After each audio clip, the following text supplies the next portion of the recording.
Planning Commission meeting for Monday, August 3rd is called to order. We have the roll call, please. Member Peterson? Here. Member Sparks Gillis? Here. Member Ziegler? Here. Vice Chair Adler? Here. Chair Williams? Here. Brian, would you lead us in the pledge, please? Pledge allegiance to the flag of the United States of America and to the republic for which it stands, one nation, under God, indivisible, with liberty and justice for all.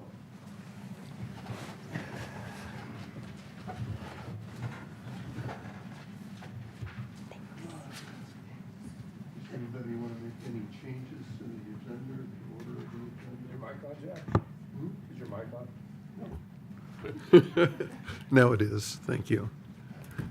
Does anybody want to make changes to the order of the agenda? I will need a first and then a second. Pardon me? Someone will need a motion. I was just Yeah, looking yeah. for, so could I have a motion to Move approve? approval of the order of the agenda. Second. Moved and seconded. All in favor? Aye. Aye. Opposed? None. Passes 5-0. We're open to public comment now for items not on the agenda or that are on the consent agenda. I don't have any speaker slips. Would anybody like to speak?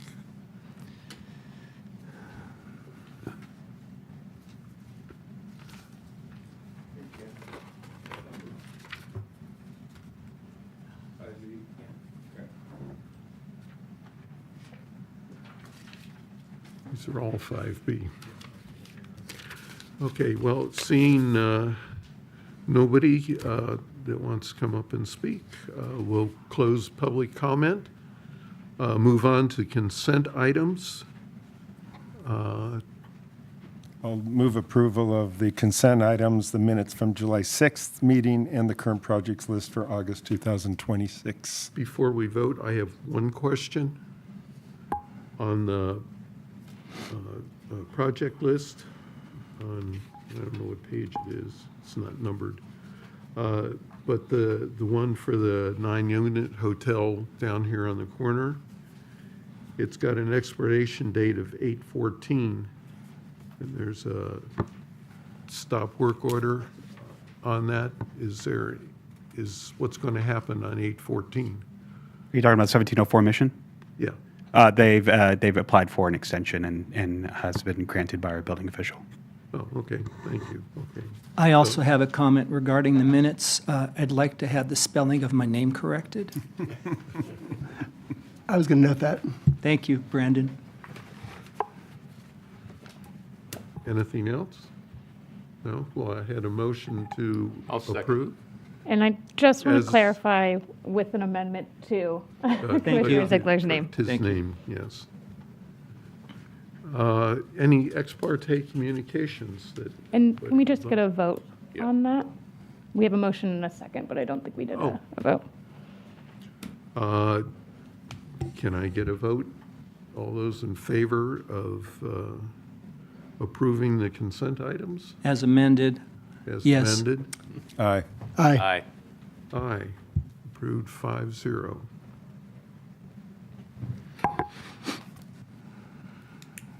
Okay, moving on to public hearings. Could we have the staff report on item 5A, please? Public hearing for possible action to approve a development permit to allow for construction of facade improvements to an existing structure and an additional ancillary improvements at 433 Alisal Road, APN 139193011, and finding that the proposed project is categorically exempt from the California Environmental Quality Act. Thank you. Raphael? Thank you. So before you is an application for a facade remodel located at 433 Alisal Road. The site is zoned village mixed use and its general plan designation is tourist-related village commercial. So again, there is a proposed exterior improvements to the existing elevator building that's shown on your, oh. Would really help if I did that. We'll be there now.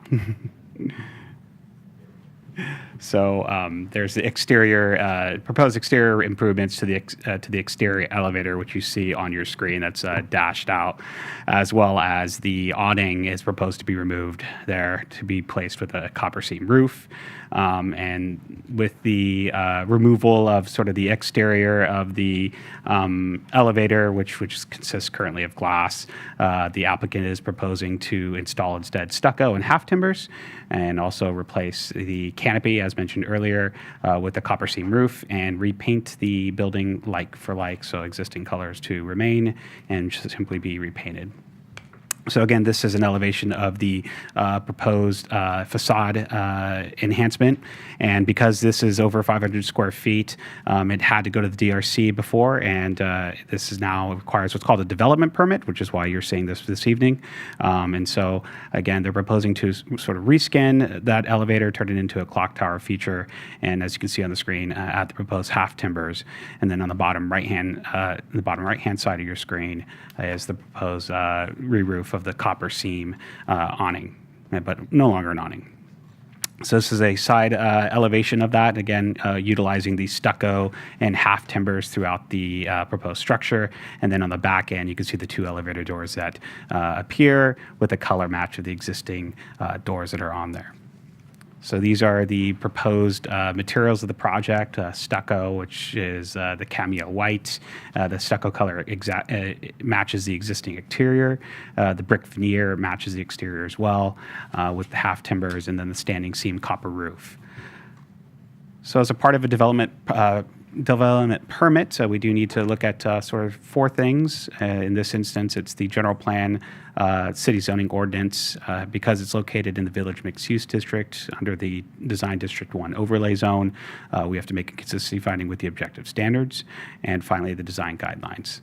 So in this instance, the proposed project is consistent with the adopted general plan based on the high quality build design, that's LU32. CD, or Community Design Element 2.1, is Old World Danish Architecture, and CD 2.9 is Architectural Design Features.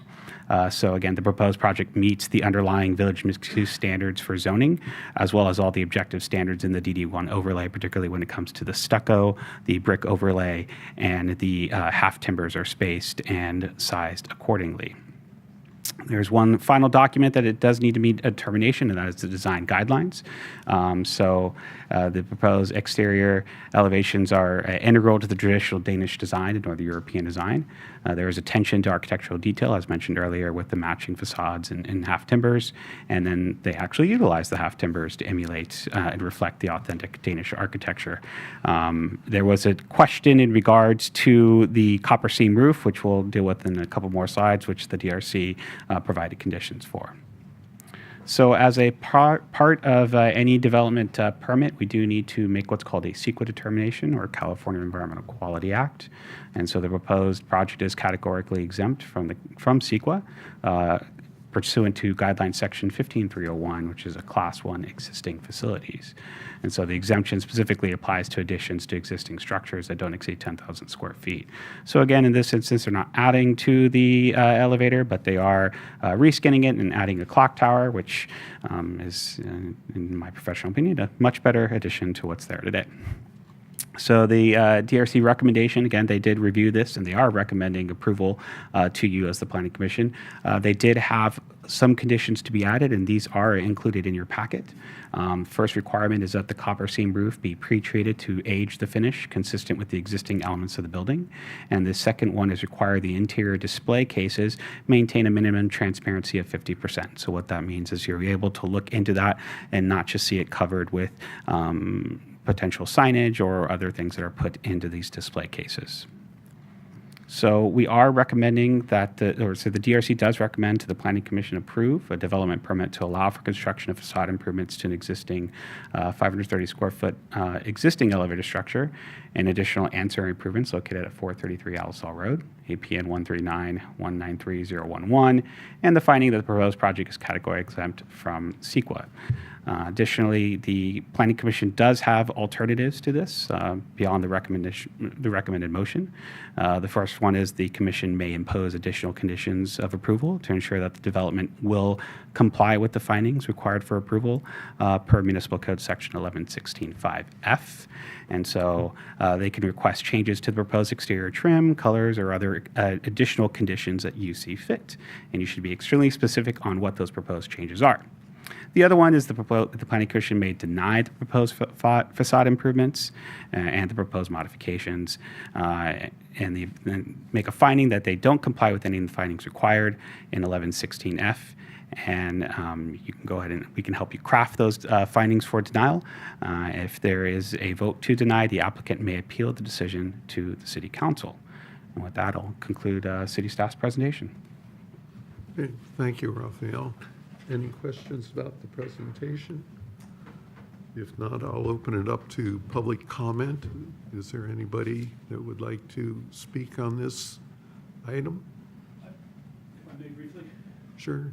Please state your name. I'm Adam Firestone. I'm the applicant.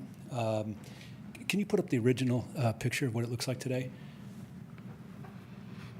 You got to be careful in a small town because I don't want to insult. Some of you may have owned this building or have been involved in building or designing the building way back, so I won't do that. But I will offer that the canvas awning, which was some of the concern of the DRC that you see in the blue on the right there, canvas is just such a tough material in this town. It looks great for the first 6 months. In the next 6 years, it looks terrible. So the copper, they, I think, rightfully said, hey, make sure it's not shiny, bold copper. So we're going to, it's easy to age. It ages quickly in this climate, as you guys know. And it matches the trim pieces that were all over the rest of the building. So we figured that would be durable, won't look ratty in 6 months. And the elevator tower, I suppose people might disagree. I always felt it looked like an office dentist building or something up, medical professional building upstairs. And we thought just the clock tower and might bring it back to the village and make it look less office-like, even though there are actually offices upstairs. So that's the impetus for us for doing it, and I'm hoping all these people aren't here to talk about this. Anyway, I'll field any questions you might have, just trying to tune up a building. Okay? Anybody have any questions and issues on this? I do have one question. On the last page, page 43,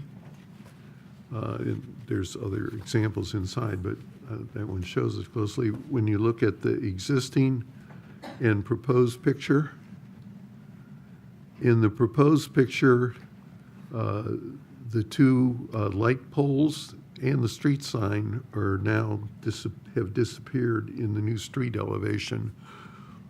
Is there part of this proposal to remove those, or was that an oversight, or what? It's neither. It's actually a design technique to accentuate the design of the copper roof, so that way your eyes don't deviate from the actual roof element. So it's more of just. So my question is, are they planning to take out those fixtures? Not to my knowledge. Or it was just removed in the picture, so for clarity here? Typically, it is to remove for clarity, but I will have the applicant answer that question to be definitive. No. And the signs that you see in there are just representation. No, we're not going to take out those. And the signs that you see in the renderings are just exemplar. If the tenant wants a new sign, they'll come back to you, to the DRC or Raphael, wherever they go for that. Okay, thank you. Okay. Just want to see if we can officially close public comment before proceeding to discussion. Was about to do that. So we'll close public comment, and if there's no other comments, concerns, issues, questions, I'll entertain a motion to I'll move to approve the development permit for 433 Alisal Road. I second that. Moved and seconded twice. All in favor? Aye. Opposed? Passes 5-0. We don't need to move the approval of resolution. Nice job. or we're okay? No, that motion's sufficient to state the intent of the commission. Just because we have multiple public hearing items tonight, I would just invite Chair Williams to close the public hearing for each item after you make your vote so that we open and close each public hearing. Okay. So moving on to item 5B. Public hearing for possible action to approve a conditional use permit for a nightclub located at 448 Alisal Road, APN 139240063, planning application 25-013. And before we go on, I need to recuse myself. I'm, I think, 495 feet from that project. It's 490, give or take.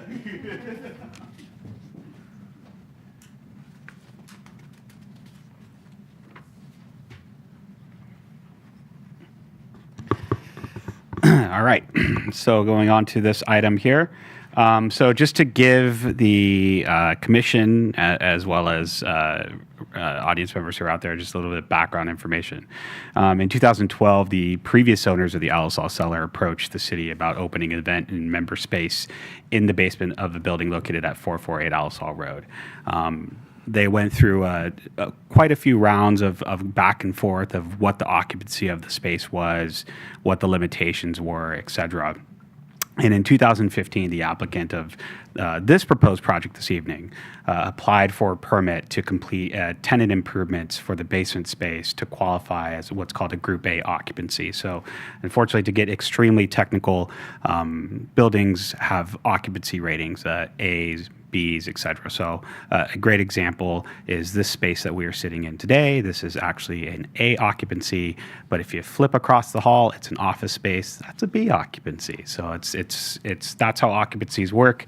You can have mixed occupancies within a building, and so that this one does have that. So originally it was a space for what was called mercantile and other items, and so they went through that the building permit process to obtain an A occupancy for the basement. And the point was to use the space for wine tasting and small events, maximum of 50 persons. And the permit was completed and finalized in May of 2018. So in 2019, the city staff at that time had met with the owners of the Alisal Cellars to discuss concerns that it had with the Santa Barbara County Sheriff's Office about operation of the cellar as an event space and nightclub, and specifically there was a lack of security. In the memo and correspondence that city staff reviewed, in no point did it said that they were against the use as it was consistent with the zoning ordinance at the time. So the space continued to be utilized for live events up until 2020. And so, as we all know, we had interesting events happen in 2020. So from there, in 2022, the zoning ordinance was amended to require a conditional use permit for live ordinance and nightclubs, and that carried over as a part of our 2024 ordinance. In 2024, the applicant began working on obtaining a permit to increase the occupancy. The applicant initially worked with the Santa Barbara County Fire Department and then came to the city to apply for a building permit. And at that time, unfortunately, in the second round of plan check, due to a bit of staff turnover, we as city staff flagged that it needed a conditional use permit. So this is why we are here this evening, is to obtain that conditional use permit for live entertainment / nightclub. So for those that don't know, the project is located at 448 Alisal Road. It's a mix of uses right now, but there's outdoor, there's retail on the main spaces here, outdoor uses, and then in this building right here, there's actually access to a basement, and there's known as the Alisal Cellars. So again, this is the existing site plan. You can't really see the basement, but there's an existing building, the existing ground retail here for both wine tasting and just regular retail, and then the existing outdoor patio and parking, which is reciprocal in the back. So the proposed project includes improvements to the space to increase the occupant load as they've worked with the Santa Barbara County Fire Department. And so it's to have sort of not only events in this space, but also entertainment and night. So we've classified this as a nightclub. So there's sufficient bathrooms, et cetera. There are proposed bars. So there are improvements that need to get done from both the fire and life safety aspect aspect as well as the building permit aspect. General plan we require as a part of a conditional use permit, general plan consistency. In that there are three policies that are within our existing general plan that go to recommend approval of this. And thus, the city shall continue to encourage a mix of uses in close proximity to each other in the village area, including government services, facilities, cultural, recreational activities, et cetera, and a broad range of retail activities. So this would classify, again, as one of those broad range of activities. As many know, there aren't many activities available after 5 o'clock here in town. This would provide to that. The city shall assure the village area's primary focus of tourist-related uses, and that's what this does. And the city shall promote community policing strategies that support community partnerships, problem-solving techniques that build public trust and proactively address public safety issues. So again, as we recall, in the background, one of the big issues was just that, public safety. So as a part of our 2024 zoning ordinance, we actually wrote in to the live entertainment nightclub set of requirements that needed to get done. So the original ordinance that was done in 2022 was just a conditional use permit, no objective standards, no sort of baselines to go into this. Our current rules and standards do have that. And so those standards include operations shall not occur between 1 a.m. and 10 a.m. Unless a modification is approved by the Planning Commission, which is the review authority this evening. The number of occupants shall not exceed state fire marshal or California Building Code standards, and so that's outlined as a part of the building permit approval process as well as a condition of approval. A security plan shall be reviewed and approved by the Santa Barbara County Sheriff's Office, so that has been reviewed by our office. If this continues to move forward as a part of the building plans, we will send it off to the Sheriff's Office for review, and so it is conditioned as such, so that, again, we have that partnership that's built up. No private rooms or booths are allowed within the premise except for toilets and an office to which patrons shall have no access, and that's clearly evident in the floor plan. And again, that's to ensure safety of the patrons as well as not go into certain uses that are not allowed. And then all premise where any dance is taking place shall be open for inspection by any state, county, or city official at any time without notice, and that is also included as a condition of approval. Well, so the applicant has included the applicant is proposing the operation to be open as late as 2 a.m. City staff is actually recommending that last call be completed at 1 a.m. with all patrons exiting by 1:30 and employee cleanup and lockup be completed by 2 a.m.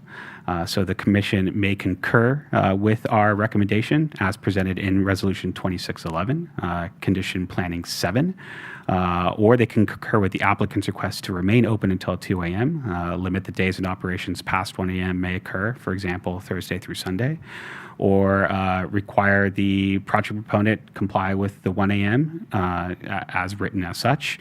And then obviously there may be some other item to which you will can deliberate on. But again, those are sort of, they are requesting this modification, and it is up to you as the commission to decide whether to move forward with that modification. As a part of the condition, so again, it meets our criteria for live entertainment that is established by the zoning ordinance. There are no proposed outdoor modifications to the building structure except for signage and cameras as a part of their security plan. So therefore, the parts of the zoning ordinance that we typically look to as setbacks, et cetera, all of them meet those. So as far as CEQA determination goes, the proposed project is categorically exempt from the California Environmental Quality Act with a Class 1 exemption to apply to the operation, repair, and maintenance of an existing building with no negligible or expansion use of the existing or the former. So based on this, city staff is recommending the Planning Commission approve planning application 2513, granting a CUP to allow for live entertainment within the existing 4,500 square foot space located at 448 Alisal Road.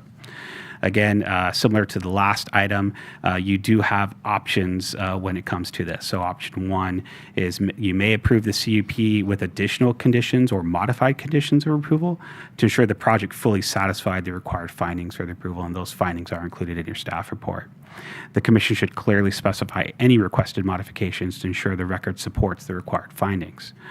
The second is the Planning Commission may deny the proposed conditional use permit for live entertainment nightclub use if it determines that the required findings cannot be made. The applicant may appeal this Planning Commission's decision to the City Council in accordance with the Solvang Municipal Code.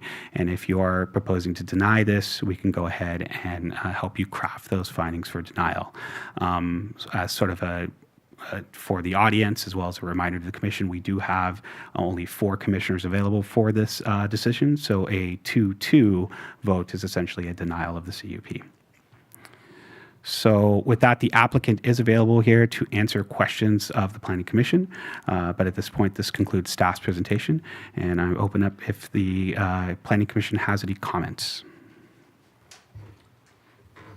Any comments before we go to public? I have a couple of questions. I'm looking at your site plan, and I see many what appear to be dining tables, and maybe I'm looking at the wrong section. And I see an area that's a dining area, and yet I see that they intend to serve no food. I'm confused by this. And that is a great question for the applicant to answer, because again, we were looking at it from a use perspective. So. Raphael, what is the occupancy that's being allowed? So the current occupancy is actually beyond, it's 50, it's 150, so they're looking at 250. And so, again, that is based on the fire marshal and the building code. And it obviously, as a part of the conditions of approval, they would, if there's a sort of any ticketed events, they'd have to make sure that they don't go beyond that occupancy.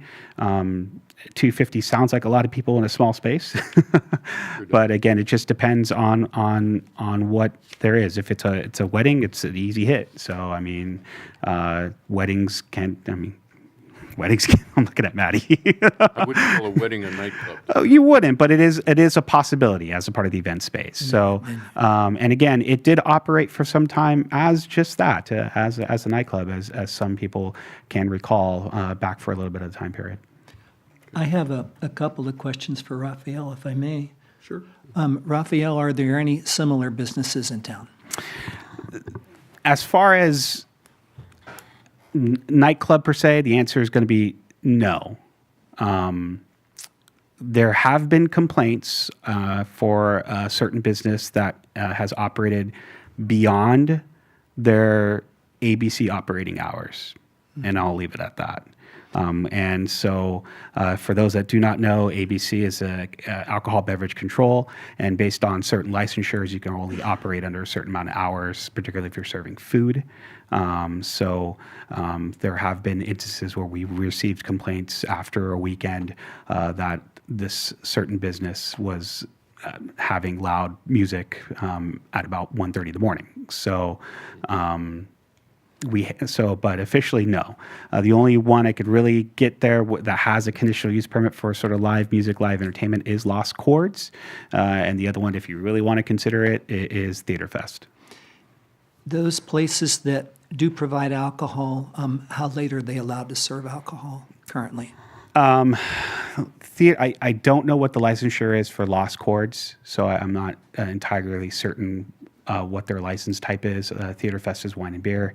And so, again, different operations, different, and then each licensure is a different, operating hours. The applicant is here to answer that question and be a little bit more specific. Thank you, Raphael. I have a question as well. How would the applicant propose to comply with Solvang's noise ordinance? So our noise ordinance is, as explained to the City Council a few months back, our noise ordinance it doesn't have metrics. So there are conditions that actually provide a standard of metric, which is 65 dBL. We do have noise readers that are available. And so again, it's based on a complaint basis. So whereas our existing noise ordinance, it's a complaint driven of whether you think you can hear it or not hear it. So it's kind of arbitrary. That is something in our work flow to go ahead and review and make changes to. But in this instance, because it's a CUP, we felt in order to make the noise findings, we put a limit and decibel limit on at 65. Okay. I also have a question, if you don't have any others. On this page, it's labeled page 2. I don't know what it really is, but where it talks about the proposed project, a couple of questions came up in my mind while you were speaking. It says it's being an event space live entertainment space. And you said that it's being classified as a nightclub. So is it going to be a nightclub, or is it going to be an event space with live entertainment? It could be both, actually. That's the beauty of the definition. It's a little bit broad. So again, nightclub is the overall zoning definition, but live entertainment is really what's in there, amplified music, if you really want to get into it, where potentially a DJ may be present. Again, as an event space, it could be a private event space, it could be a public event space. That's a good question to have for the applicant, but it is a much more broad definition, which is why it could morph into a couple things rather than just the one singular. Okay, and then my second question has to do with the second item. It says no food or beverage service. That does not make any sense. I mean, you can have an event and you can have live entertainment without food or beverage service. Does that mean that if somebody's having an event there, they have to bring in food and beverages if they want them because nothing's available? Or what is happening here? That is a fantastic. I don't understand. It's a great question for the applicant, as we have pulled this from the applicant's application and project description from us. Okay. I'm debating whether we should hear from the applicant first or go to public comment. More than likely, it's probably best to hear from the applicant first. That allows them to go ahead and answer some of the questions of the commission. It may also answer questions that some of the audience or members may have. And again, during the public hearing period, it is max 3 minutes for comments, except for the applicant. I have one more question for you, Raphael. There are no parking requirements? It's an existing use, so no, and there is a reciprocal easement that's in the back, so they are able to park in the rear, which has a substantial amount of rear parking. Not necessarily during the day, but during the evening is a different story. Okay. So is the applicant here?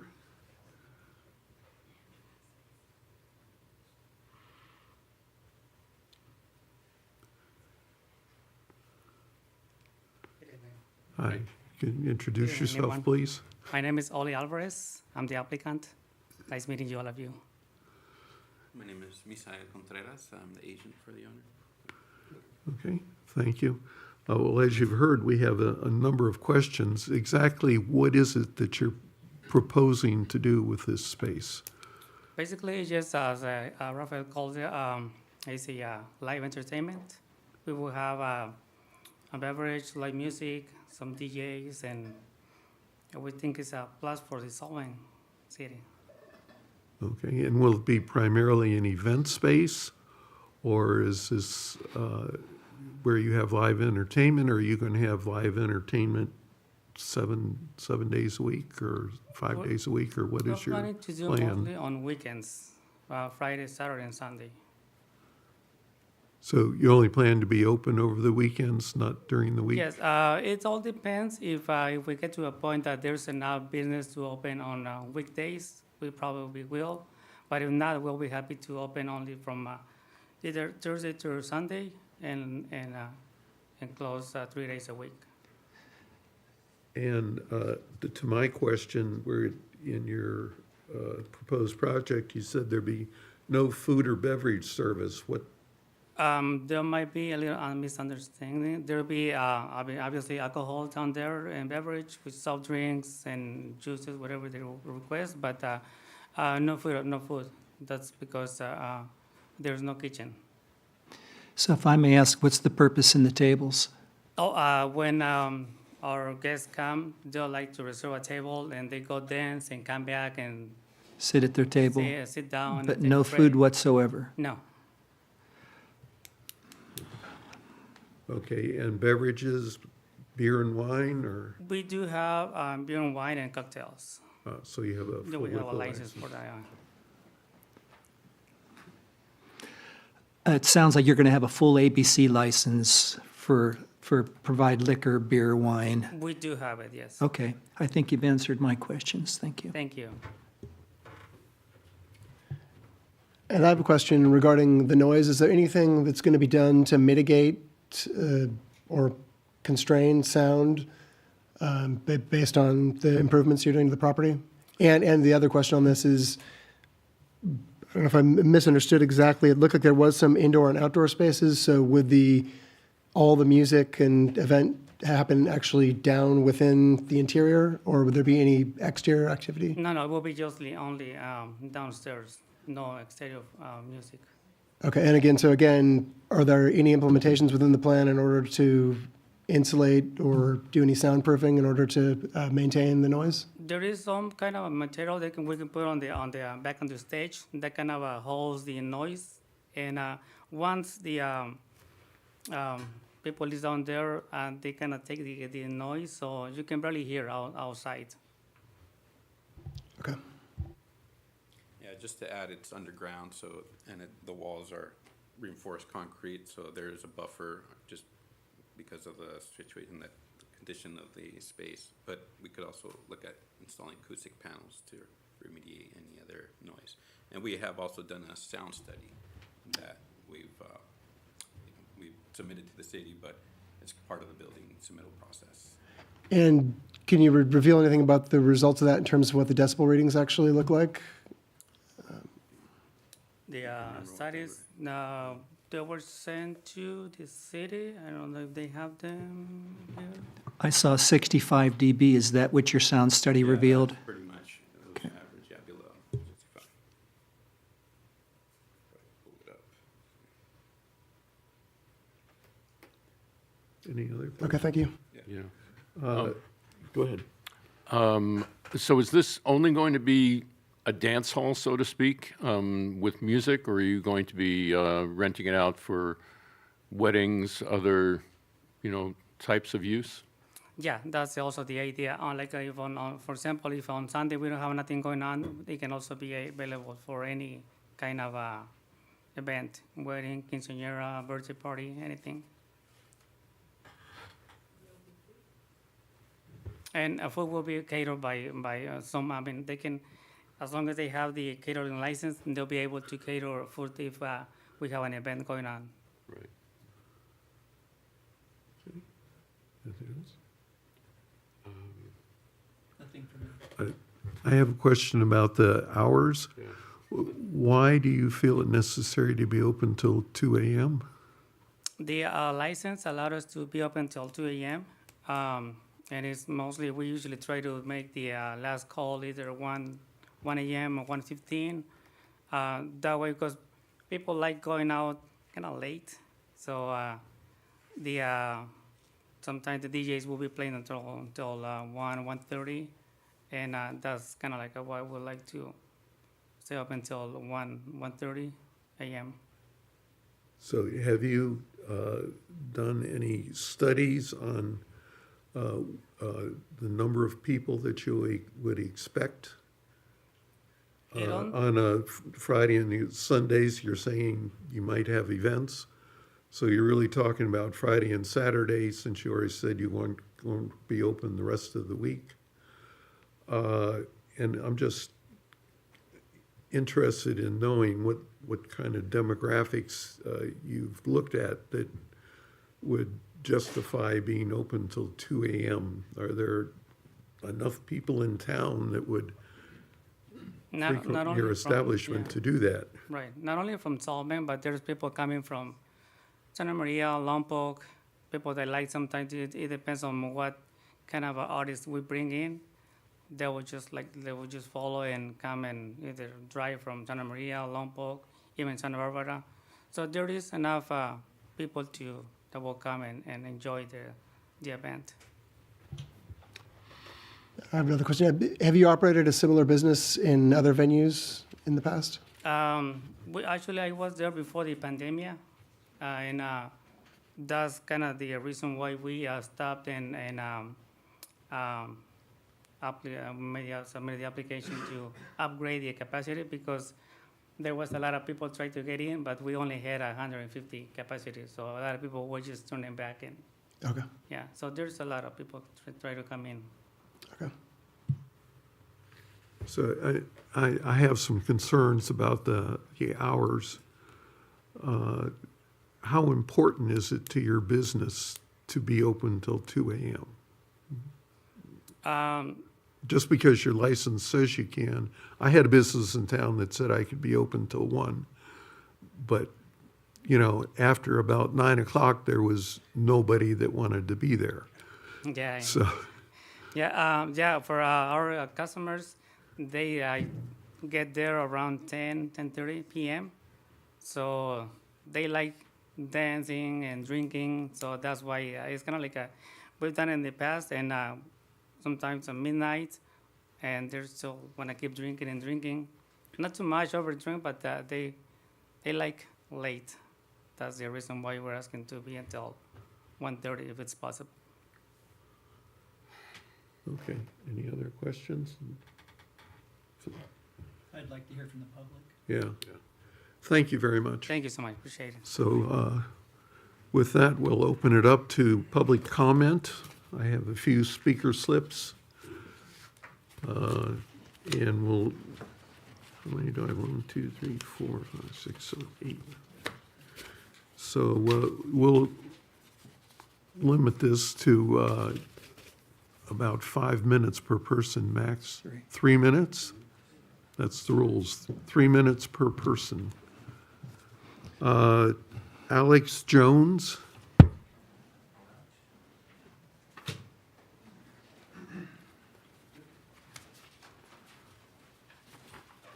Hello, Commission. My name is Alex Jones. Thank you for giving me a chance to speak. I'm a fourth-generation resident of the San Ynez Valley. I live in Solvang. I have 4 kids, 3 that go to Solvang School.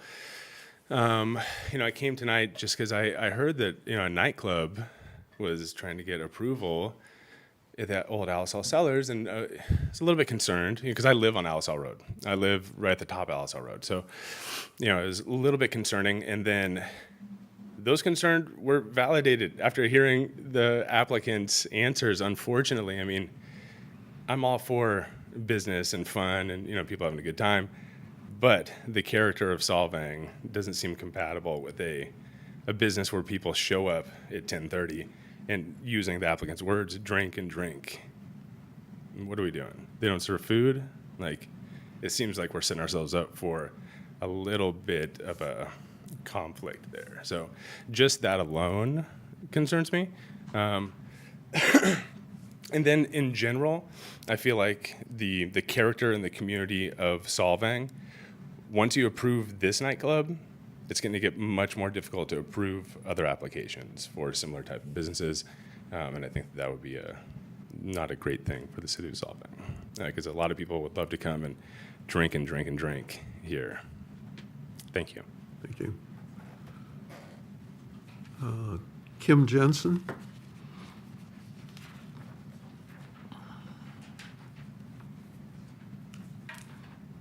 Good evening.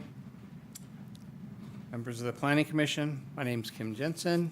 My wife and myself, Carol, and I are owners of operators of Ingeborg's Danish Chocolate Company. A family business has been serving Solvang and the visitors for more than 6 decades. We respectfully ask that you deny this application in its current form.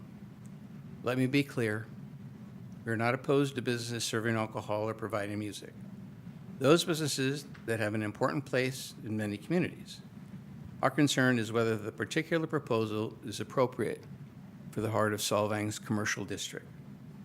Solvang has built its reputation on having many decades as a safe, family-friendly destination with unique small-town Danish atmosphere. That reputation is one of greatest economic assets. It attracts families, tourists, and visitors from around the world who come here expecting a peaceful, welcoming village experience. Allowing a business to operate with alcohol service and live entertainment until 2 a.m. in the center of our village would establish a precedence that could be fundamentally change the character of our downtown. Late-night alcohol service increases the likelihood of excessive noise, disturbances, vandalism, and other public safety issues. Residents living nearby deserve to enjoy their homes without unnecessary late-night disruptions, and business owners should not have to bear the consequences of activity occurring well after normal business hours. Unfortunately, I had the experience of those consequences firsthand. In 2023, following an altercation involving a nearby business, my storefront window at Ingeborg's Chocolate was broken. The incident forced us to close for a day and resulted in nearly $3,000 in repair costs. While I cannot state this proposal would cause the same result, that experience demonstrated how incidents occur late at night can negatively affect neighborhood businesses that had no involvement from whatsoever. For these reasons, I respectfully request that the Planning Commission deny this application. Please protect the unique character, safety, and family-friendly atmosphere that has made Solvang so successful for generations. Thank you. Thank you, Kim. The only name I can't make out, is it Chris Hansen?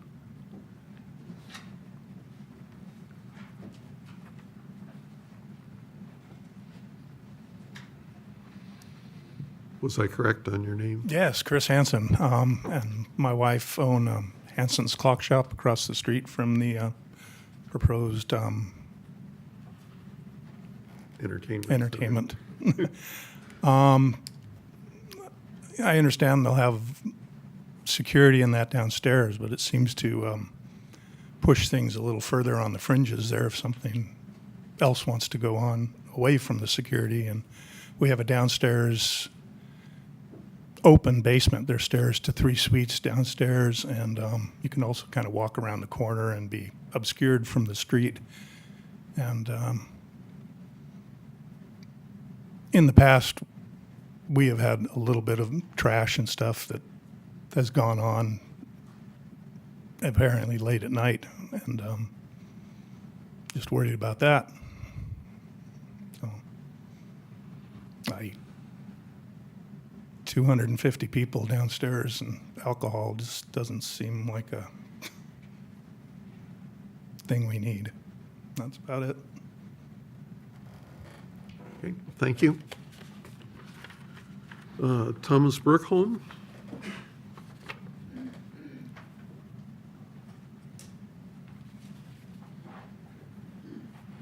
Hi, good evening. My name is Thomas Berkholm. I am a business owner and property owner on Alisal Road. What I have to say about this proposal for a nightclub is when it was established as a bar with food downstairs pre-COVID, pre-2020, went down there, enjoyed it. It was nice. It wasn't open till 2 o'clock. And then it started to get kind of more traction, I guess, from the other people that would come from out of the town, north and south. I've seen firsthand one, my window got broken.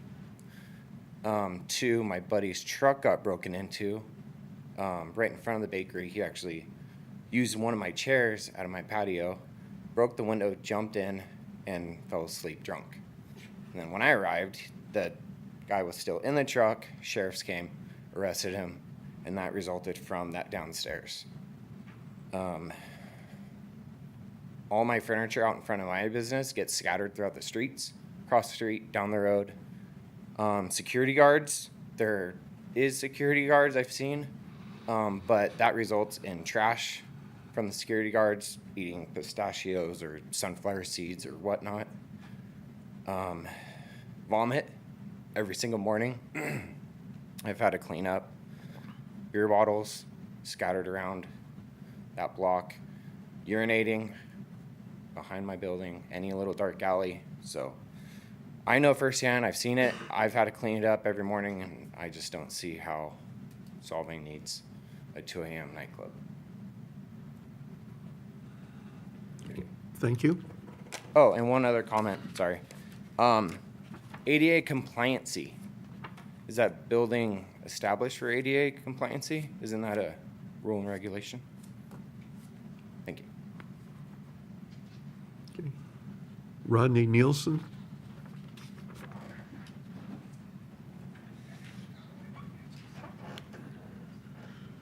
Good evening, Commissioners. My name's Rodney Nilsson. We have a building located at 467 Alisal. Upstairs, we have 2 apartments. My concern is going to be for the tenants and noise complaints. A business that is evacuating everybody, 250 people at 1:30 a.m. That's, it's going to be loud. I too was living upstairs there in the apartment at one point during pre-COVID when the the previous business was there. I noticed that the party's confined to downstairs, but at some point, people move to the parking lots. There's extracurricular activities going on outside in the parking lot and outside around the immediate area. Those are my concerns for the project. So I'm asking that you guys take a look at it, maybe modify the hours at least, but not something so late. Thank you very much. Thank you. That's the last of my speaker slips. Is there anybody else that would like to speak?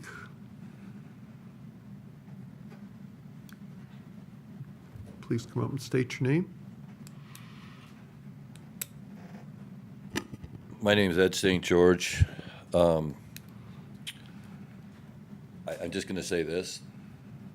I know there's some concerns about the budgetary issues with the Sheriff's Department. If you think you got a budget problem on your hands right now, let this go through. There's going to be so much overtime. I'm probably the expert on parties. Isla Vista landlord for about 40 years now. I can tell you what happens.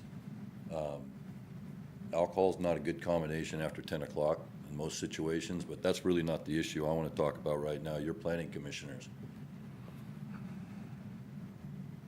I can tell you right now, I have had a meeting as of today with my team, whether we're even going to even consider opening more hotels here. Maybe that makes you happy, maybe it doesn't, I don't know. But I've watched what's happened to Santa Barbara. I've sold all my hotels in Santa Barbara for this very reason. Sheriff's Department, or Police Department down there couldn't contain it. You want to drop your TOT to like record lows? That's great. Approve these kind of projects and that's what's going to happen. Because that's not why people come to Solvang. They come here because we don't have that. This town shuts down at 9 o'clock and people, as much as they like to complain about it, they actually love it. That's why they come here. It's got a great small town feel. This is not what we need. Look, I like new business, you guys know that. I like to see change. I want to see change for the community. I really do, probably more than anybody in this room. But I can tell you this right now, this is not the right project. It's not the right project and it's in the wrong location. Super happy to hear him say that's the center of town. That's why I've been trying to make the center of town, as you all know. But I can almost tell you right now, approve this project, bring in the Lompoc Police Department. You won't have to worry about me anymore coming up in front of you, because I'll be out of here. Thank you. Thank you. Anybody else? State your name, please. Hi, how are you this evening? Sorry, I didn't get to fill out a slip. My name's Susie Sorensen, and we have 2 businesses on the side across the street, 473 and 440 LSL. We've been here a long time. I agree with everybody here. I think unless you can adjust it or less hours, I'm probably concerned about the parking, because the parking lot behind them is behind all of us, is a private parking lot. And we do have to clean it all up ourselves and take care of it and maintain it and do the blacktop. It's not a city lot. So I don't know where 250 people are going to park, let alone go to the bathroom. And I still can't figure out either if they're not serving food. I mean, just to be having alcohol. I mean, if they did events like weddings, that makes more sense. But the nightclub part is, I think, exactly what other people said. Really, people come here to get away from LA. If they want that, they can go to Lompoc, Santa Maria, or anywhere else that does nightclubs. But I think the community that we have here in the small town, and to take care of it and the policemen and everybody else that has to take care of everything. It's already, we have a lot on our hands, so maybe reconsider some of the options that the applicant's asking. Thank you. Thank you. Anybody else? Esther?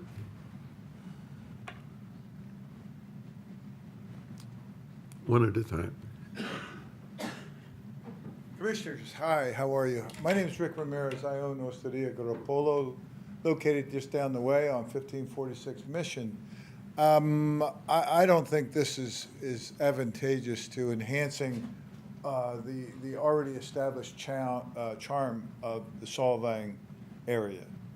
I agree with everybody that has said. My main concern too is that I've currently just got an application approved by the planning to be able to build out a pizzeria between my banquet room and the front of the restaurant. And, you know, I'm jumping through some big hoops to comply, and I'm wondering, how is this ADA compliant if there's one point of egress and it's all stairs? 250 people, God forbid, a fire should break out or something? I don't know. Is there a back door to this place? There is? There's backstairs. Ah, Yeah. that's news to me. Either way, I don't condone it. I think that it's not moving in a positive direction to enhance what has already been established for many years in the town of Solvang. Thank you. Thank you. Esther?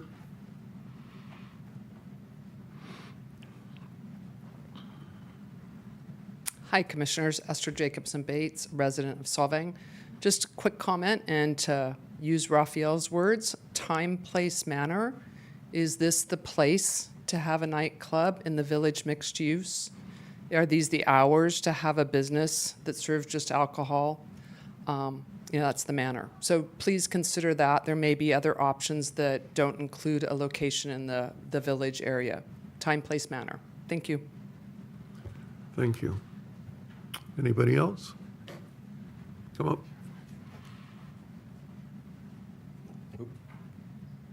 They look good. I'm Dennis Beebe, Solvang, and thank you for your support to the community, commissioners. I came here in support. In my mind, I looked at Raphael's package, and in my mind, I said, yeah, why don't we fill that empty space and use it? And I figured that most of the business would be done after Solvang has rolled up the sidewalks. I think I'm right, but I've changed my mind. I agree with the previous speakers. This is not right for Solvang. I used to live in a place where I had to clean up afterward from people having a great time and drinking and leaving trash for me to pick up. And I also pick it up Saturday morning, by the way, throughout the valley. Plenty of trash, and there's going to be more. And I don't think the businesses should be responsible for picking it up. I'd rather not have it there in the first place. Thank you. Thank you. Anybody else? No? There's nobody online? So we'll close public comment, bring it back to the commission for discussion and action. I actually got another question for Raphael, if I may. Sure. And that is the ADA compliance. I mean, doesn't ADA require that there's we have stairs on both ends. So how does that meet ADA? Well, again, the applicant's still required to get a building permit. And for those that, let me rephrase. For existing buildings, so new buildings have to comply with everything ADA under the sun. For existing buildings, it's actually 20% of the valuation. 20%? Of the valuation. So you upgrade, and sad that I'm about to say this, typically if you upgrade the bathroom facilities, that's typically where you get it from. And then even then, you can apply for a hardship and state the reasons and rationales of why the hardship is there, and it goes to the building official. So yes, ADA would still be reviewed as a part of the building permit process, which is required as part of this application. Fire has to still go review it, but those are the limitations that are there. Is the 20%, and there is also the ability for a waiver. And again, this building went through that process already for occupancy back in 2015. So it's already in A occupancy. Just at this point now, it becomes a matter of the issue of a fire marshal and the building official. My comment would be, I've seen enough issues involving alcohol without food that I have grave concerns about it. And I have grave concerns about the number of hours we're proposing to be open without food. And I would ask the applicants to consider those issues. Presence of food if you're going to have alcohol, and the hours that you're considering in light of all the commentary you've heard from your fellow businessmen. Anything else? I mean, I agree with everyone in the audience. I mean, this is not why I moved here. This is not the business that I think is compatible with the village of Solvang and the downtown area, but I also agree with what Bill's saying. If you're going to have alcohol, you have to have food, in my opinion, especially if you're staying open till 2 a.m., and especially, with, when you have an applicant that says these people are coming here to drink. I mean, I work in a tasting room a couple days a week. I mean, I see when people have too much, and I give them water, I don't think that's going to happen at this business. Anything else? I'd just like to voice the additional concerns in terms of both noise and public safety, given the hours. And I appreciate the applicant's entrepreneurial spirit and would be very welcome to an application that was more compatible with the location and the neighborhood. But at this time, I also have heard the comments from the community, and I respect those comments as well. Yeah, and I too have concerns, especially after the applicant's presentation, that basically what we're talking about is potentially 250 people doing nothing but drinking alcohol from 10 at night till, or maybe 10 in the morning till 2 in the next morning. I just don't think that's something we want to have. I like the idea of having an event center there. I think that the hours are too long. I would push not to go back to 1 o'clock, but maybe 10 o'clock as a closing time, if this gets approved at all.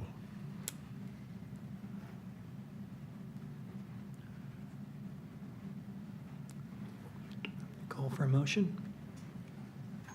We're working on, so we're trying to work on an option here for it.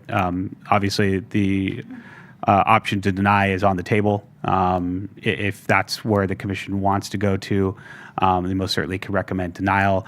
Again, the applicant is free to appeal this decision to the city council. If you are going to recommend denial, I would recommend that to be without prejudice, so that allows the applicant to work with city staff and take in the comments based that they've heard from not only the commission but the public that was present this evening, and submit a revised application. In that way, they aren't limited by our constraints in the reapplication process. And Taylor, do you want to mention on that? Yeah, I just want to echo what Raphael said, that if you are inclined to see a modified version of this CUP application, that your denial would be made without prejudice pursuant to 1117.4 of the municipal code. I would also ask the commission, because there are certain findings that need to be made to issue this permit, we would also want to know what those findings are that you are not able to make to support the denial. From what I have heard, it sounds like the fact that this use might constitute a hazard to public health, safety, and welfare, or is not physically suitable for the use due to the lack of kitchen and the lack of ability to supply food might be one of the reasons. But I would ask that the commission discuss that so we have a clear understanding of what findings cannot be made. Thank you, Taylor. I actually have one other comment on that, which was on page 7 of general plan consistency. There's actually a comment in there that says this proposed project is consistent with the adopted 2045 Solvang general plan and supports village mixed-use policies, enhances community health services, comma, maintains compatibility, ... And I'm trying to understand where your findings, how this would enhance community health services. Well, that's it. That's if community health services is a different branch to policy, so not necessarily that. But again, the idea was that this is a use that doesn't necessarily exist in the village, so therefore it provides the additional activities, et cetera. It provides additional options. So whether you may or may not agree with that type of option, it is there where something doesn't exist. But again, if the commission is moving to deny the application, it's a moot point. Okay, understood. Thank you.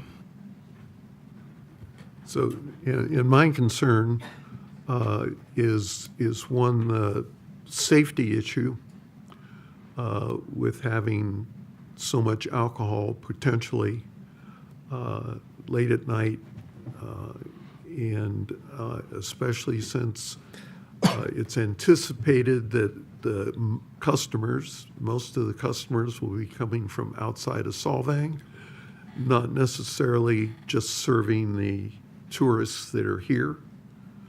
I got the impression that was the primary focus of where they were going to get their business. So I'm concerned about safety. I'm concerned about sanitation, trash, just the general things that go on with having potentially as many as 250 people coming out on the street at 2 a.m. in the morning. So I would be open to asking the applicant to work with the city on downscoping what's going on. I think we need to do something for that space. It's been empty for a long time. And so an event center, live music, I don't have any problem with, but I'm very concerned about the time and the impact that it's going to have on the city. I believe that you have issues with public health and safety. I don't think it would be very difficult to prove that when you have alcohol available for hours without the availability of food, it provides a public health hazard, and it does provide a public safety issue. So I don't think that's an opinion at all. I think that's a pretty easily verified fact. So those things, and then again, the number of hours, I've been to plenty of events where things are turned off and you're leaving by 11 o'clock. You can have a fine time. You can make lots of money as a business. So I would strongly advocate for a revision to the hours and the availability of food. And I've mentioned this earlier, but I would just tack on to that, complying with the noise ordinance. I have very serious concerns about that based on the comments from the community. And I think that ensuring compatibility with that, again, I'm a business person as well. I encourage the entrepreneurial spirit, and there are definite demand for event spaces which could comply with much earlier closing time. Right. So, thank you. So can I get a motion of some kind? Do Yeah. we want to? If I could, I'll just propose a motion based on what I've heard, and you can let me know if this sounds what you were thinking. But just to, it would be a motion to deny the permit due to the proposed use constituting a hazard to public health, safety, and welfare without prejudice. Perfect. I'll second that. Somebody needs. Well, someone needs make to a move. motion. Yeah, thank you. So moved. I will second. Moved and seconded. All in favor? Aye. Aye. Opposed? None? Somebody go. The motion passes 4-0. And I truly hope the applicants can work something out. We would love to have you here and love to see your business thrive. So as a reminder, it is without prejudice, and the applicant does have the ability to appeal the decision to the council. Of course. Yeah, absolutely.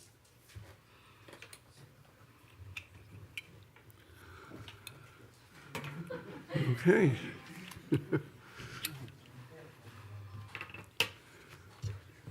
We'll wait a minute for them to leave. Yeah.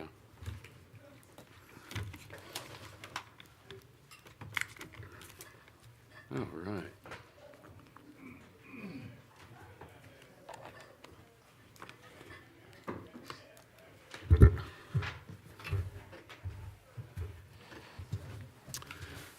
Okay, moving on to item 5C. The Public sign hear- ordinance. Public hearing to consider adoption of Planning Commission Resolution 2609 recommending the City Council an amendment to sign regulations, Chapter 13, Title 11 of the Solvang Municipal Code. All right, thank you, Maddie. So this evening is a culmination of about 2 years of work now on the sign ordinance. And so just to sort of give a background, is that we have formally adopted our sign ordinance in 1990, and it's been revised over time. The ordinance has become harder to administer as sign technology have changed, court decisions have been handed down, and business needs have evolved. So the city did attempt to streamline the sign ordinance in 2018 and 2019. In 2019, we had a sign ordinance amendment come before the Planning Commission, which was adopted, but never forwarded out to the City Council and died there. So this is twice now.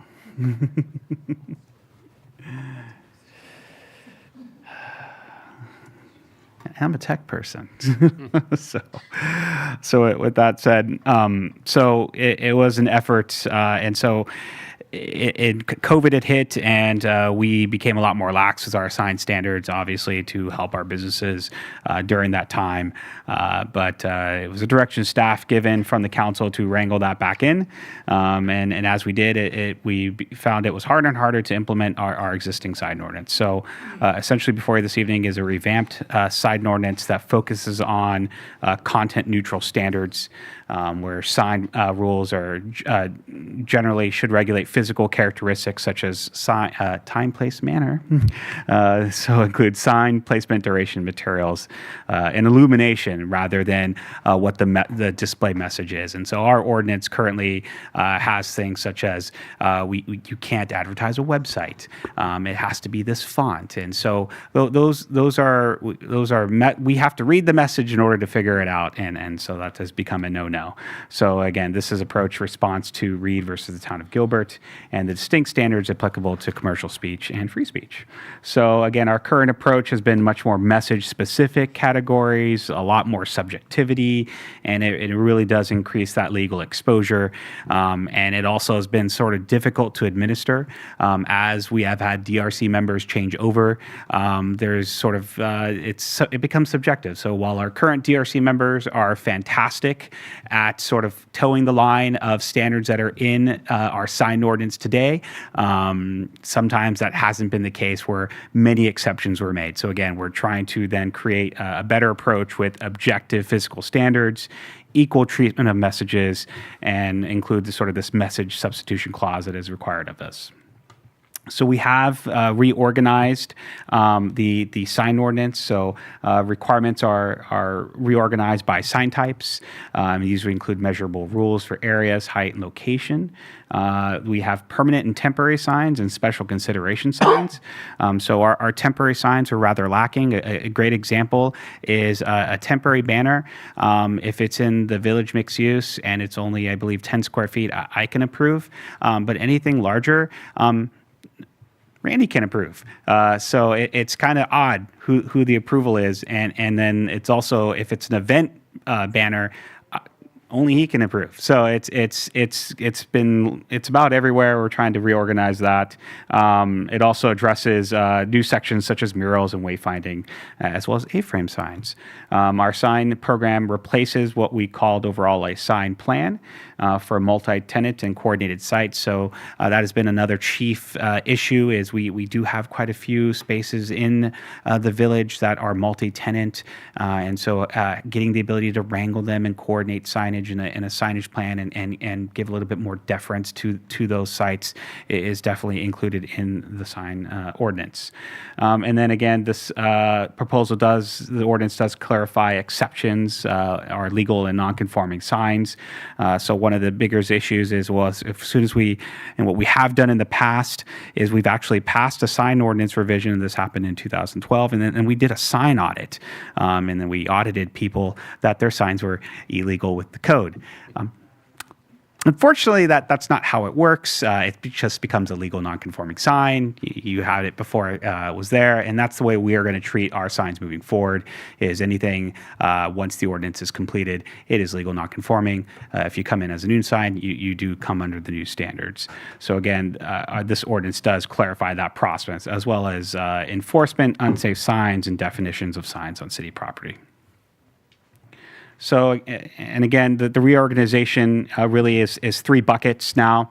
We do have what's called administrative sign permits. Those can be approved by the community development director for quality routine signs utilizing objective standards. So those administrative signs include the temporary signs, such as temporary signs, A-frame signs, hanging signs, those that are projecting out that are on hangers. If it's only no other signage, so that's the one of the bigger things we heard from new businesses is the time it takes to process out.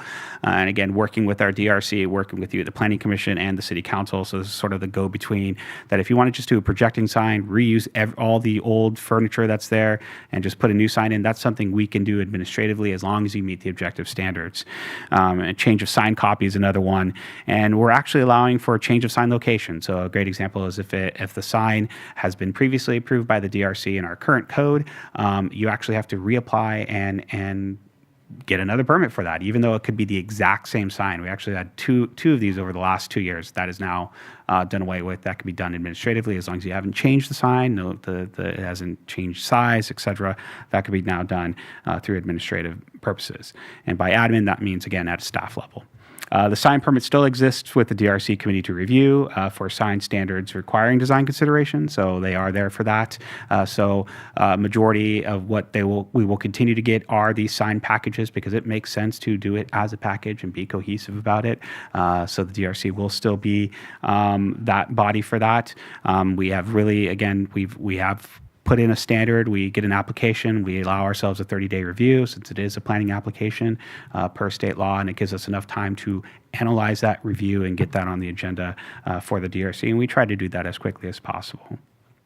The sign program and in the sign plan, it previously was the DRC that approved, but it's very similar to what you saw earlier tonight with the development plan. Well, the DRC recommended things to actually have conditions of approval and to be an actual permit. It's done by the Planning Commission, and so we're going to utilize the same process for the sign program. The DRC will recommend that, but the Planning Commission decision will be up to the Planning Commission. You will have to make findings very similar to conditional use permit, which was the second item you heard this evening. So again, just trying to solidify our processes and make the ability available for applicants that are denied, or to work with our applicants, give them the actual avenues they are needed to go through the process in a much more judicious process.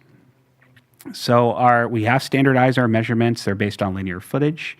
It provides an overall cap within the village so owners can pick and choose their sign types. So that it's based on the linear foot, and then from there, that linear foot then is a bucket. And so they can, if they want to go all in on a wall sign because they really are adamant about the wall sign, then they can do that as long as it meets the metrics. And again, the ability for A-frame signs to be done with the objective standards, and we've rewritten our temporary sign standards. So this is an example of what it looks like in the code. We've broken them out to be a little bit more graphic. Again, utilizing good practices in terms of sign face area, heights, et cetera, numbers are permitted, and any other additional special requirements. And again, this is based on objective standards. We're not looking at the colors. We're not looking at the font types. We are just simply measuring it. Is your max letter height 8 inches? Fantastic. Are you above the first story? No? Yes? Then you can either change that or you can go for an exception. So these are things that are built in and caked into the new ordinance. So as a part of any application that comes before this body, we do have to make a general plan consistency. We've outlined these 3 policies that the proposed sign ordinance is consistent with. It's LU 43, safe pedestrian environment, so it encourages design improvements, and signs are part of that pedestrian environment. Danish style design, so again, this is a little bit harder simply because it's looking for the sometimes the message, but again, trying to incorporate that, and we will try our hardest to let applicants know, particularly now that we have a material section where we are advocating for wood or wood-like materials, so it helps to make those objective standards. And then CD30 is the Spanish style signage, because we do actually have a Spanish district. That's the Missionary District DD2. We don't have many projects in there, but they do come about from time and time again, and this would help implement CD230. So as with all projects, we do have to do a CEQA determination, and so the proposed sign ordinance is exempt from the environmental review pursuant to guideline section 15061B3 and the Public Resource Code section 20065. Because it can be seen, certainly there's no possibility that the proposed amendments will have significant impact on the environment. So again, we are recommending that the Planning Commission adopt Resolution 2609, recommending to the City Council to amend Chapter 13 sign regulations of Title 11 of the Solvang Municipal Code. And again, this is a recommendation this evening, and we are looking for a recommendation, and any proposed changes should be identified this evening, and we can make those changes and bring those, either make those changes and bring it back to the Commission, or make those changes and bubble it back up to the City Council. And we're right now trying to get this on the council agenda for September. And so with that, that'll conclude staff's presentation. Thank you, Raphael. Any questions? Just a quick one, Raphael. Did this final form go through the DRC? The majority of it did. And then it bubbled, and then we took it to the City Council for a couple check-in points. So essentially, we checked in with the DRC. They gave us some things, and then we gave it to you, and you two clashed, and so we gave it to the City Council on a couple succinct items. So a great example, and I don't want to call it out, murals was one of them, where I was very adamant, and I still am, that it should be a city staff level approval. You were okay with, the DRC was not okay with that, but you were okay with that. But the City Council ultimately wants to bring it back to the DRC's hands. So that's what's written in, is the DRC. So again, and it has gone through vetting from our city attorney team. Taylor has done a substantial amount of work on this. She has really vetted this thing to where it's at today to be, again, at least a very good piece of legal legislation that's coming through. Thank you for the explanation. Just follow up on that. So again, I was under the understanding the DRC maybe saw it at their last meeting and then gave a thumbs up, and then it comes to us, because some of it I was on the DRC for a while, so I might understand it better than most, but still, it's kind of like the elevator tower that we approved. They're the experts, you know. I mean, I don't, you know, I just wish that it would go to them. I thought it had gone to them. And we did do a series of meetings from the DRC. Actually, we took it in chunks to the DRC, and so it started with the verbiage of just the standards, and then temporary signs, and permanent signs, and other signs for considerations. So it went in chunks, and the chunks then came back out to a draft version that went to them, and then you saw that draft version, and then the City Council saw the draft version. So the majority of what you see was bubbled up from the DRC. That's all my question. So the draft version that you're talking about, Did the city council make any changes to it? Yes, the city council did make changes. So the initial DRC version limited the amount of signage, and then this was brought up to do the linear frontage instead. And so we put it to the city council. Do you want linear frontage, or do you want to cap it just straight up? They went with linear frontage, so that's what you see. Murals was the other change. So again, it was a city staff's position to have murals done only at a staff level to avoid controversy. The DRC would rather have seen it go to DRC. You punted it back to sort of city staff, and instead we gave it to the city council. The city council had decided to bring that out to the DRC instead. So those were the two sort of bigger changes that came about from both the DRC and Planning Commission level. So Seems like an appropriate way to make a decision, a determination on that. I'm confused, though. So it went from us, the draft, to the city council, and they made changes, and it went back to the DRC? No, once it hit the city council, then it became an internal document between city staff and the city attorney to make the final edits to get it to the standard what you got today. But again, the majority of the text that you see had gone to the DRC, has gone to you, and has gone to the city council. Have they seen it in this form, like what we're looking at right now? Has the DRC seen what we're? Yes, with the images, and a couple images got changed out based on their direction to us. Would it be out of line to ask the chairman of the DRC to? I'll second that. I mean, she could go as a part of public comment. I would welcome it. Can we ask you to come up to the microphone and? Why don't we wait for public comment? Okay, sorry. Any other questions, concerns, issues? I would just applaud staff and legal counsel on the hard work that's gone into this. I know how difficult sign ordinances can be, and they are laborious and hard to get right. They are really hard to get right, so I applaud you for your effort. I'll add some applause for the visuals in there. I think that really will help provide a lot of clarity. Yeah, and I can second that or third that. Had Aaron and I know what it's like to do the sign ordinance. We've both been through it, 3 times now?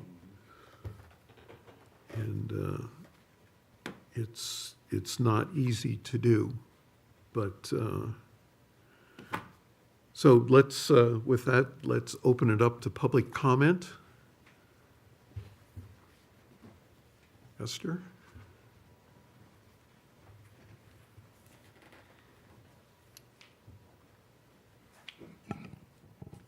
Planning Commissioners, good evening. First, I want to start by thanking the staff. It has been a tremendous amount of work that's gone on into this document. Many, many hours spent discussing, researching, organizing, and illustrating these regulations. The result is a comprehensive guide, and I expect that this will become one of those most frequently referenced planning documents in the city. It will become an invaluable resource for business owners, property owners, designers, sign professionals, and the DRC, the Design Review Committee, providing much-needed clarity and consistency. Having served on the DRC for nearly 8 years, including currently as chair, I am probably as excited as the staff is to see this policy getting near this finish line. And I also appreciate the efforts it took to combine all of this into this document. It's going to make it much easier to understand, administer, and enforce. But I want to clarify 2 things. I'm here tonight as a Solvang resident, and my comments are my own. They're not necessarily those of my colleagues on the DRC, so I have to be just myself here.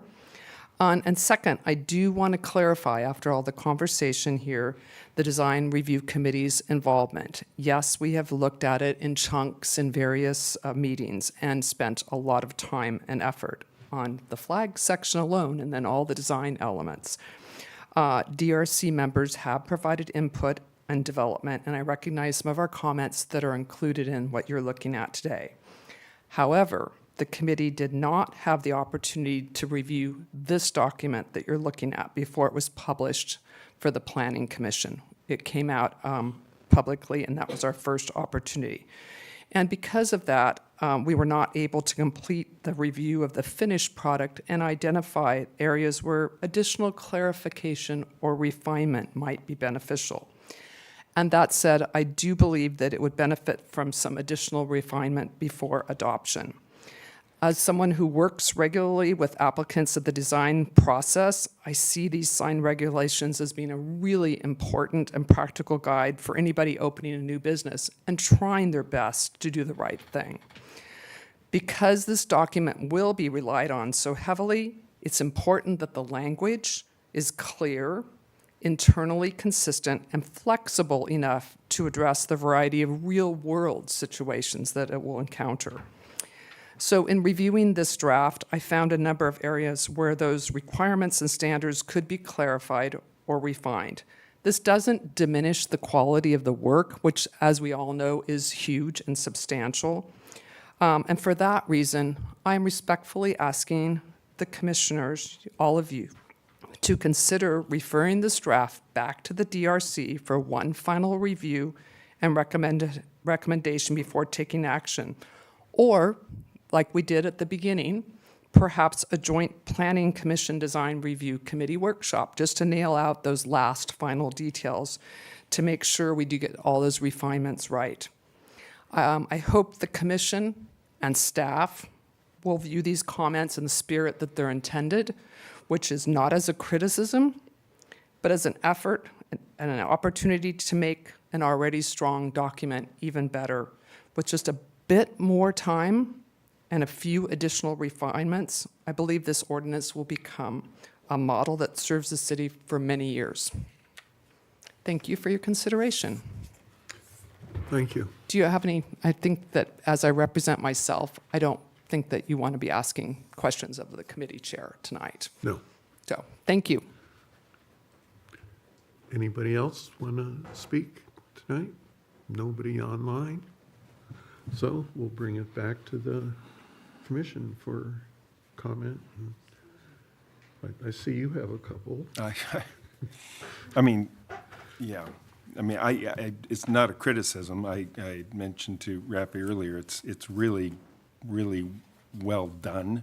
I can follow a lot of it. This is probably me being a lawyer that goes through details, and I go look at that section, then that section, then that section. It refers back there. And in that spirit, I thought that the DRC had probably seen it, because it's hard if I just read this page and didn't read that page and go right to the definitions of what that is. And that's why I go circle back here over to this page. I'm happy to go through my probably 30 questions and clarifications and commas, and is that really what we meant?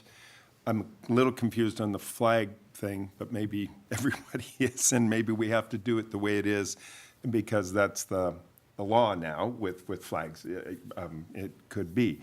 But there's numbers of flags. And then I have a little bit of issue with, and maybe it's okay with DRC, the administrative signs. I believe staff ought to be able to approve things like temporary signs or relocation of the exact same sign. That's silliness. Residential subdivision.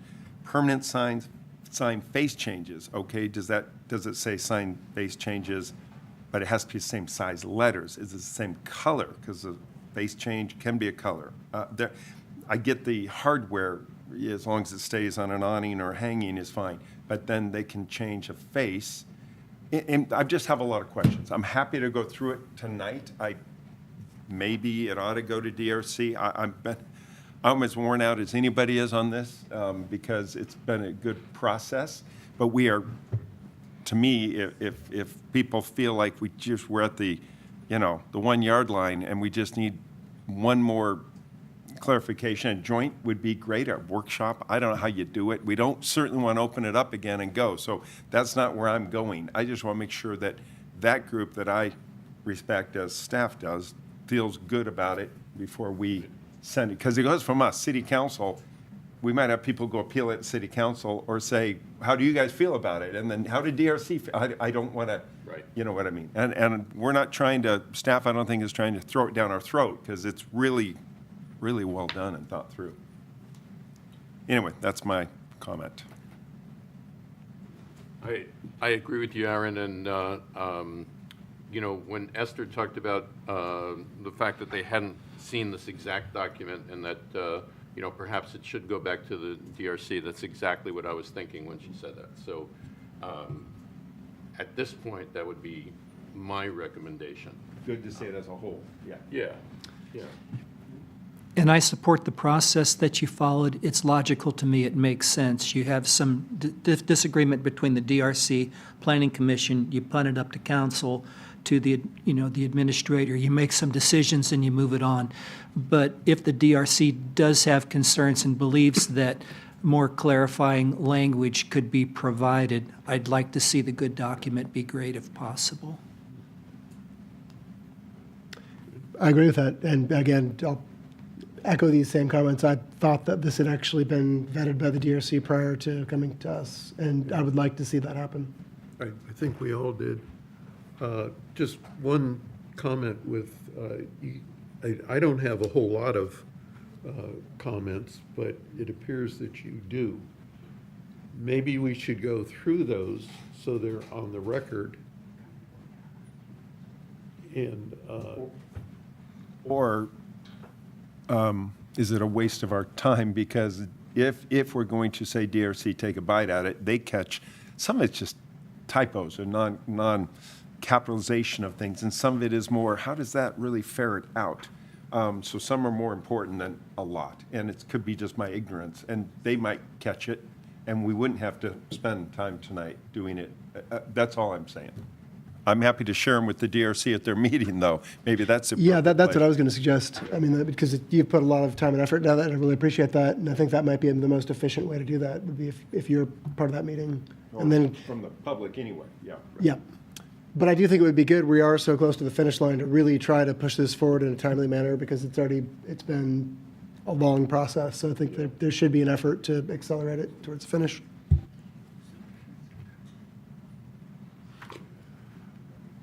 so I'm getting the feeling that we want to recommend that this go back to the DRC in the form that we have it. And perhaps have Aaron represent the... Well, or anybody from the public can go to it, and Yeah. I certainly will be there, and, yeah, because Right. I'm not the authority on it. Right. But you've done a wonderful job of finding Yeah. little things, and as a business owner as well as a commissioner, you see both sides of it, I think, more clearly than most of us. So I'm just trying to think how we get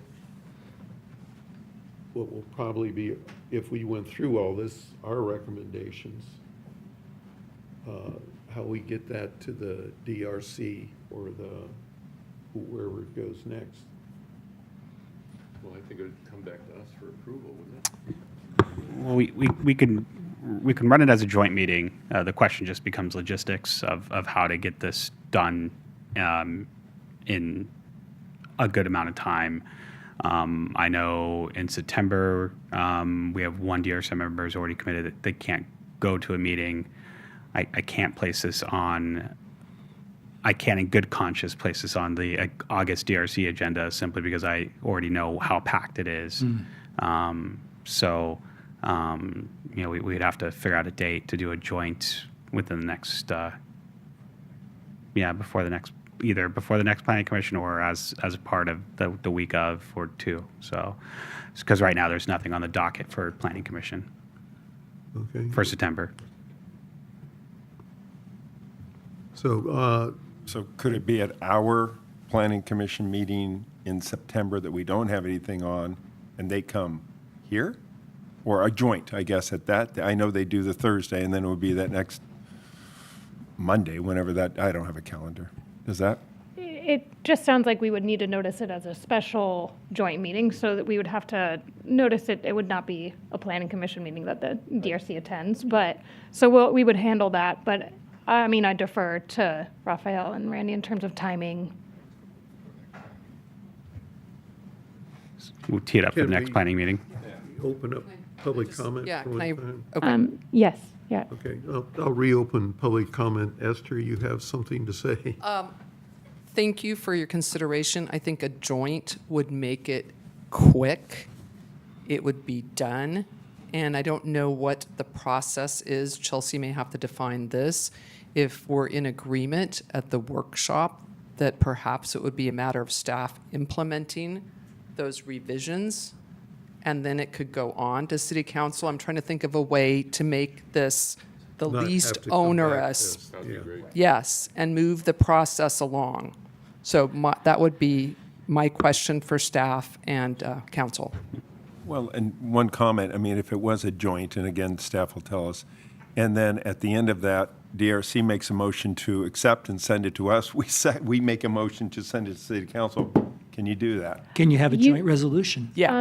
You could, to make, since this is a zoning code edit, we still need a recommendation from the planning commission to the city council. What we could do is a joint meeting at which you come to a consensus on the ordinance, followed by a special meeting, or depending on if it's on a regular meeting day of the planning commission, followed by a separate, but following, planning commission meeting, at which point the planning commission as a Would do it separate all in body. one day, but maybe 2 meetings. Yes, depending on scheduling, but yeah, that seems a possibility. Yeah, depending on the scheduling and the comments too. So at this point in juncture, the comments that any commissioners have, it would be welcome to forward that to myself so we can take a look at it. And then I will do a call out since Ms. Bates is not representing the DRC, but representing herself, call out to each DRC member if they have additional comments based on what was sent out to them. I support that. Likewise. I was just going to say that the next planning commission meeting would be on September 8th if we were going to have one. So suggestion would be to schedule that joint meeting on that date, and we could properly notice it, et cetera. That's not Labor Day Monday, right? Sorry? That's not Labor Day. Labor Day is the Tuesday. 7th, that's why it's on the 8th, it's Tuesday. And again, it works out because at this point, like I said, our DRC is heavy this month in August due to an influx of signed applications and other things that are going on, whereas the 60-day outlook for DRC, it looks extremely light for September. So that this might just work out in the end. Super. And if you're interested in moving forward with that plan, I would, for a motion, I would just recommend you move to direct staff to bring this to this was a public hearing.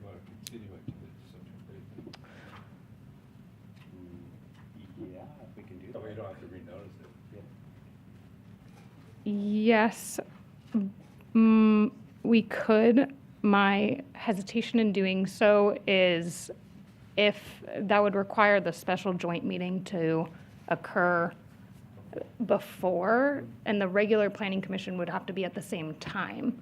So, yes, so I don't know how that will work out scheduling, so I don't want to put us in a corner if that is unable to occur. Okay. I don't know that Yeah, I was going to say, we could potentially schedule the joint session to start at 4, but then that becomes a poll of everybody, of not only you, but our DRC members to, can they make a 4 o'clock meeting? So that way we can keep a 6, whereas conversely, you just direct us and we'll just run another notice and we'll run another public notice, but we'll figure something out, so. Well, then if you're looking for a motion, I move that we To direct staff direct staff to bring this back to a joint DRC planning commission meeting. I second that. Perfect. Okay. Okay. The motion was moved and seconded. All in favor? Aye. Aye. Passes 5-0. So, did you, excuse me a minute. On this A-frame, why is that not a Win some, you lose some. And sorry, are we in a recess? Chair Williams, Yes. just since we've closed this item, I would encourage us to move forward to discussion items. Okay. Let's move on to, so we closed item 5C. Moving on to discussion items. We have none. So item 7 is Planning Commission comments. Any comments from the Planning Commission? None. I just appreciate all the hard work that the staff has done on these many issues that you've been dealing with, so thank you. Thanks. Okay, thank you. Community Development Director's report. All right, well, thank you. Well, we'll be having a meeting in September. Apparently. It's all right. Anyway, so yes, we will be having a meeting in September now, which is, again, it's fine. We do want to get this correct. So no, definitely no hard feelings on my end. And so with that being said, we do have a city council meeting this next Tuesday that's coming up. There's a couple... Monday, sorry, not Tuesday. Get my days. We will have a item on the agenda regarding UBEC. And so we are reporting out to the city council of our findings. We did have a series of meetings with the Urban Growth Boundary Committee. We have a report that we've been working on. And so we will be reporting out and sort of just to make it very public, we're not annexing anything. We're not voting to annex a conglomerate of land.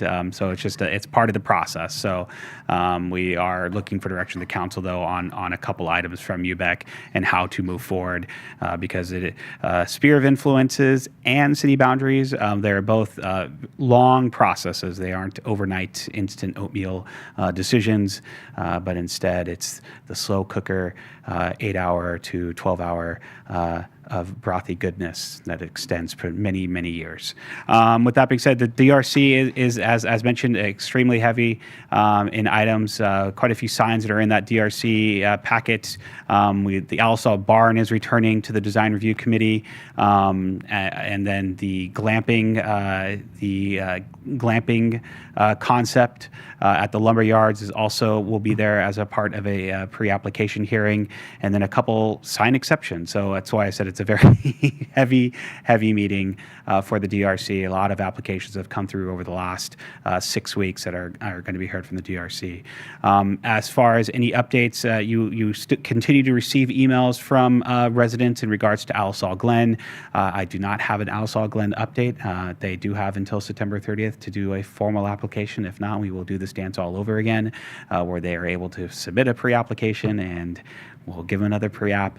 Still getting letters. But we are still getting letters. And so again, we will go through that process when we hit that process. We're trying to be transparent. So those letters are requesting to be on a mailing list. Just a reminder that it is on our projects list. There's a whole dedicated site on our webpage where you can sign up for notifications, and those notifications will include when we receive an application, and we'll put that on our website, both the entire application as well as the project drawing and everything else that we receive, very similar to what we've done with Wildwood. And speaking of Wildwood, I have no Wildwood update outside of they're still working on, the applicant is still working with the neighbors to hash out a plan. I also do not have a 1704 emission update outside of the fact that we've lost our demurrer. That doesn't mean we've lost the case, but it simply means that the judge did not dismiss our case in terms of ruling of that he didn't exhaust the applicant's administrative record, and so we will continue on with that.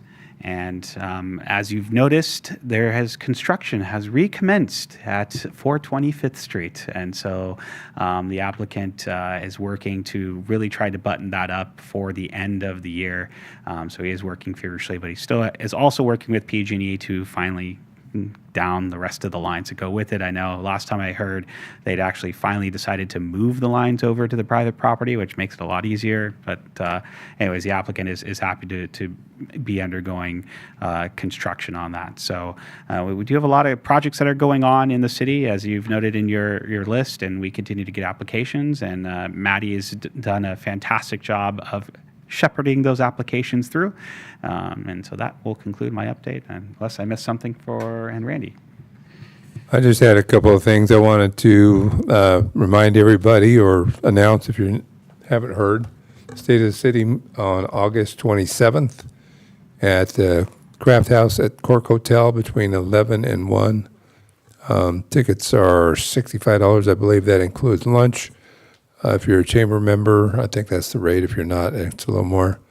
We will, since it is a council meeting, we'll have a small area for people that are not going to buy lunch to be able to attend.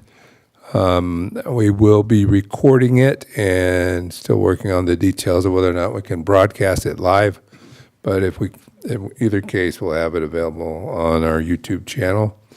And the other thing I wanted to mention is we are looking for members to be on the Utility Rate Review Committee, the ERC. I like to make words out of the letters. So it is important to have people and get similar to the UBEC that we just completed. The utility rates need to be evaluated. We just had the final increase on July 1 for the last rate review that they did with the increase. As you well know or should know, the wastewater treatment plant costs have gone up because construction hasn't started yet, and the longer you wait, the more it costs. Looking at a number somewhere north of $20 million now. We did get a $1 million congressional set-aside from the Congressman Carbajal, who will be here on Wednesday to award a check to the city. Of course, it's not a real check, but so we're not going to be able to take it to the bank, but we will have access to those funds. So because of that, the other infrastructure needs that the utilities need, we need to evaluate the rates, and more than likely we'll need to go up, but that's why we want to have the committee similar to be able to the UBEC, that we can have that conversation and get community input and help people better understand why those things are necessary. That's all I have. Okay. Can I ask a quick question? If it's appropriate to talk about the Alisal, whatever we're calling it, development. When that application comes, and I'm asking these questions a lot for people that are listening, just because it became rezoned under our housing element and allocation doesn't mean that it's not under scrutiny of CEQA law. That is correct. Okay, which means an EIR or whatever, traffic, all those things that CEQA, that it's going to have to be analyzed under. Correct, and that is also quite a lengthy paragraph in our letter that is on our website that states that they are required to go through an environmental analysis and traffic and geological and archaeological and biological were all identified as issues that needed to be discussed. And a last comment to Randy's point, I think it was, with Wildwood, or your comment, that the applicants are maybe chatting with neighbors. It's always a good thing. You know, applicants can learn from that too on controversial projects. Question for Raphael. I've had some questions to me about, or people posing comments about the difficulty in finding agendas and things on the website. I know some changes occurred toward the end of last year. Is it in its final form right now, or is it evolving?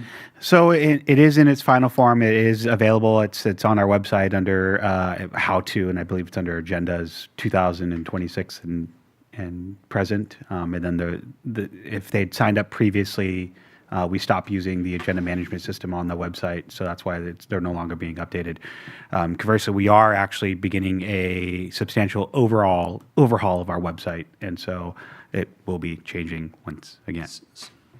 I just wanted to point out, too, some people are clicking on the link that they've always used, and unfortunately, that link doesn't take you where you need to go, so you need to clear your cookies and all that fun stuff.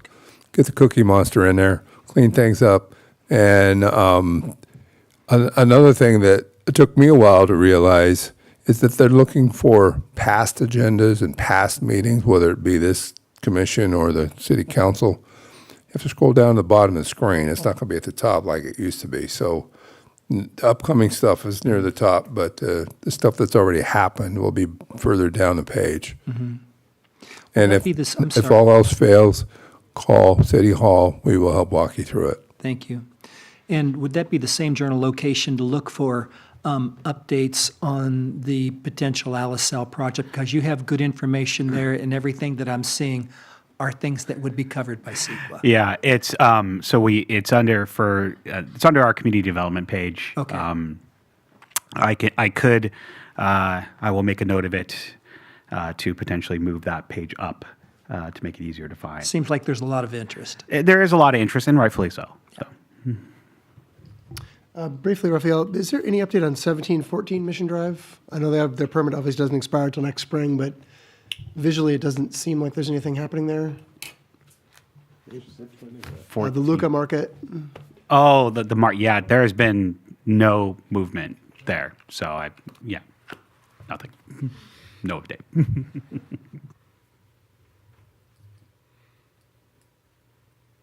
Did it? Okay. We're adjourned at 7:54. I knew this would be a long one.